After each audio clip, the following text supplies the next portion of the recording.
देखिए, चुनाव आयोग को स्पष्टीकरण देना पड़ेगा। बिहार के जनादेश पर डाका पड़ा है।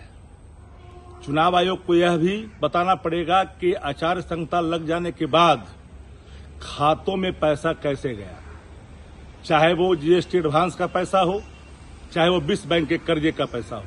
क्या चुनाव आयोग इस बात की इजाजत देता है अपने नियमावली के अनुसार कि चुनाव आचार संहिता लगने के बाद भी लाभुक को पैसा दिया जाएगा वोट को प्रभावित करने के लिए? क्या इस बात का प्रमाण नहीं है कि जनादेश की डकैती हुई है? पूरी संवैधानिक संस्थाएं जिस तरह से हाईजेक होते जा रहा है, सत्ता प्रतिष्ठान की आंगन की शोभा बढ़ते जा रही है, क्या इस देश के अंदर में संवैधानिक संस्थाएं बचेगी? लोकतंत्र बचेगा? लोकतंत्र रौंदता जाएगा और लोग तमस्वीर बैठे रहेंगे?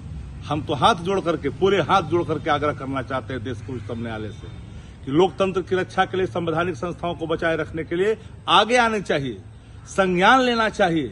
तो है बिहार चुनाव के बाद जो सीसीटीवी कैमरे को जिस तरह से बंद होने की खबरें पूरी तौर पर उड़ी, सासाराम में वैन पहुंच जाता, ट्रक पहुंच जाता है जहां पर ईवीएम रखा रहता है। भाई कैसे पर्चियां मिलती है? कैसे? आज तक हुआ है कभी?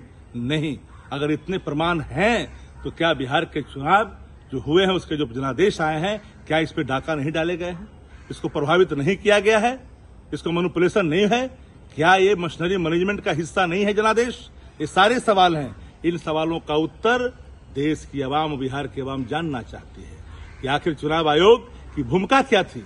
चुनाव आयोग को निष्पक्ष चुनाव कराने थे, लेकिन पक्षपात चुनाव के जो परिणाम आए हैं वह भी सबके सामने है। जनता में उदासी है, जनता में चुनाव परिणाम को लेकर हर्ष का भाव नहीं है।